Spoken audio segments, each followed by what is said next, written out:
नमस्कार, न्यूज 24 देख रहे हैं आप। मैं हूं आपके साथ डॉक्टर मीना शर्मा। अमित शाह जयपुर आकर वापस चले गए हैं, लेकिन राजस्थान में बहुत सारी चर्चाएं छोड़ कर गए हैं। वसुंधरा राजे के नाम को लेकर राजस्थान पिछले लंबे समय से चर्चाओं में है। 5 साल जब सत्ता में नहीं थी बीजेपी, यानी कि अशोक गहलोत का तीसरा कार्यकाल था, तब भी सबसे ज्यादा चर्चाएं वसुंधरा राजे की होती थी। और आज भजन लाल शर्मा राज्य के मुख्यमंत्री हैं। अमित शाह ने बड़े पुरजोर तरीके से उन पर एक तरह से वापस उनके काम पर यहां आकर 1.5 साल बाद मुहर लगाई है। पिछले कुछ दिनों से बहुत चर्चाएं थी कि राजस्थान के मुख्यमंत्री भजन लाल शर्मा जो हैं उनको हटाया जा सकता है, कैबिनेट में बदलाव हो सकता है, उनके काम पर कई तरह के सवाल उठ रहे हैं। पहली बार के विधायक को मुख्यमंत्री बनाने का फैसला सही नहीं है, पार्टी के भीतर गतिरोध है, इस तरह की बहुत सारी चर्चाएं। देश में ये भी बात होने लगी कि अगर भजन लाल शर्मा राज्य के मुख्यमंत्री रहे तो आने वाले दिनों में बीजेपी कमजोर हो सकती है। इस तरह की बात भी कही गई या सामने आई। कहने वाले निश्चित रूप से भजन लाल शर्मा के विरोधी हैं, जो ये कहीं ना कहीं नैरेटिव बना रहे हैं कि भजन लाल शर्मा अच्छा काम नहीं कर रहे हैं, विधायक बड़े नाराज हैं, काम हो नहीं रहा है।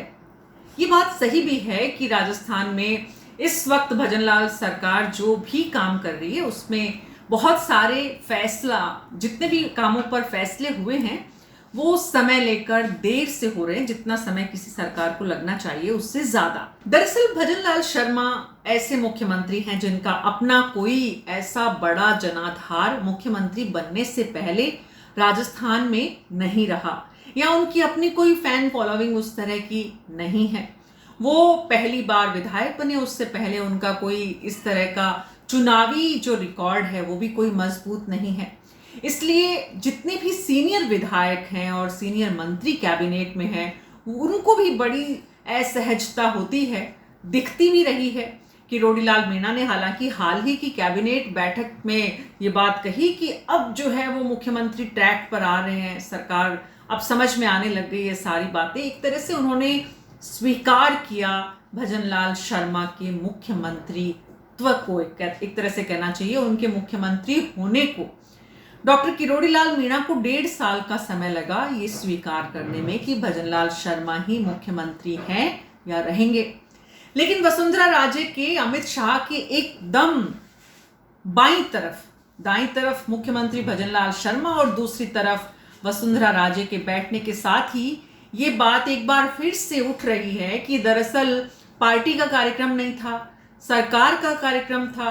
केंद्रीय कैबिनेट मंत्री आ रहे हैं, सरकारी कार्यक्रम है और उसमें वसुंधरा राजे पूर्व मुख्यमंत्री क्यों इस तरह से इतनी अहम जगह पर बैठी दिखी। इससे सवाल उठ रहे हैं कि क्या वसुंधरा राजे को एक बार फिर से कमान दी जा सकती है। उनके जो समर्थक हैं वो लगातार इस तरह के प्रयास करते रहे हैं, इस तरह की बातें आती रही है कि एक बार फिर से वसुंधरा राजे को मजबूत किया जाए। दरअसल ये बात पिछले लंबे समय से, जब वसुंधरा राजे दूसरी बार मुख्यमंत्री बनी थी और केंद्र में बीजेपी की सरकार उसके बाद आई थी, तब भी ये बातें लगातार थी कि केंद्रीय आलाकमान यानी कि नरेंद्र मोदी और अमित शाह वसुंधरा राजे से खुश नहीं है, नाराज हैं। 5 साल के वसुंधरा राजे के दूसरे टेन्योर में सिर्फ एक बार प्रधानमंत्री नरेंद्र मोदी राजस्थान आए थे और उसके बाद अभी जो चुनाव हुए 23 के चुनाव में तो उन्हें चेहरा भी नहीं बनाया गया। उनका नाम मुख्यमंत्री के लिए भी चुनाव के परिणाम आने के बाद भी चयन नहीं हुआ। बहुत सारी चर्चाएं हुई कि वरिष्ठ नेताओं की अनदेखी हो रही है। वसुंधरा राजे, इसमें कोई किसी को दो राय नहीं है कि वसुंधरा राजे जैसा राजस्थान में आज भी उनके जैसा बड़ा लीडर नहीं है, या यूं कहना चाहिए मास लीडर नहीं है। उनमें आज भी वो करिश्मा है कि वो राजस्थान के किसी भी कोने में जाएंगी तो एक बड़ा जनाधार उनके साथ जुड़ेगा, चाहे उनके व्यक्तित्व की वजह से, उनके इतिहास की वजह से, या उन्होंने जो 2 बार अपने मुख्यमंत्री रहते हुए जो भी अपनी जगह बनाई है लोगों के दिलों में, उस वजह से। तो अमित शाह के दौरे की जब चर्चाएं हो रही थी कि अमित शाह आ रहे हैं, राजस्थान में आ रहे हैं, तो ये बातें जरूर हो रही थी कि वो आएंगे तो क्या देकर जाएंगे। सहकारिता विभाग को लेकर, राजस्थान को लेकर, विपक्ष को लेकर अमित शाह ने बहुत कुछ कहा, लेकिन उससे ज़्यादा जो उन्होंने कहा वो ये कि भजनलाल शर्मा जो हैं वो बेहतरीन काम कर रहे हैं।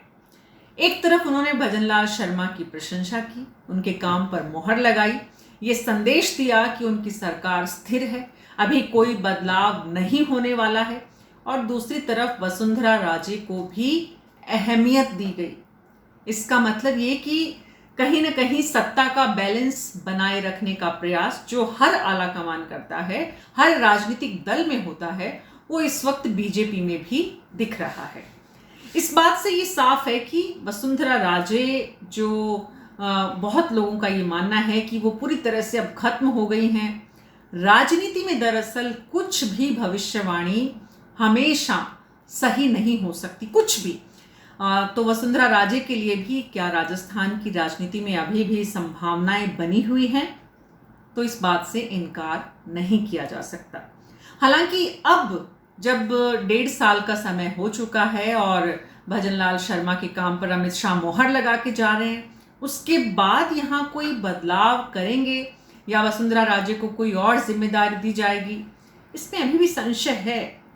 लेकिन वसुंधरा राजे की मौजूदगी मंच पर अमित शाह के एकदम करीब 2 बार की पूर्व मुख्यमंत्री होने के नाते भी बनती है।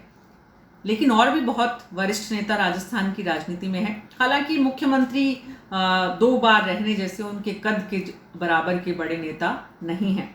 तो ये सिर्फ एक संदेश की राजनीति थी, उन्हें बैठाकर या उनको थोड़ा भरोसा कि आप नगर निकायों के चुनाव आने वाले हैं, आप राजस्थान में हमारे लिए आदरणीय हैं, आप मेहनत करते रहिए और राजस्थान बीजेपी को मजबूत बनाते रहिए। क्या पता कब किसकी कब क्या कौन सा फैसला समय की ज़रूरत के मुताबिक लेना पड़ जाए। शायद यही वसुंधरा राजे को भी समझ में आना चाहिए। तो वसुंधरा राजे के जो समर्थक लगातार इस तरह की बातें माहौल बना रहे हैं कि बस अब जल्द ही राजस्थान में बहुत कुछ बदलने वाला है, उनको कम से कम एक ऑक्सीजन और मिल गई है। वो अब कुछ और दिनों के लिए इस बात को बढ़ा सकते हैं कि बस अब समय आ गया है और भजनलाल शर्मा जो हैं वो अपना काम करते रहें और वसुंधरा राजे अपना काम और केंद्रीय आलाकमान अपना काम। कुल मिलाकर राजस्थान की जनता जो है वो इन संदेशों के जाल में उलझी रहे और सत्ता अपने हिसाब से अपने काम आगे बढ़ाती रहे।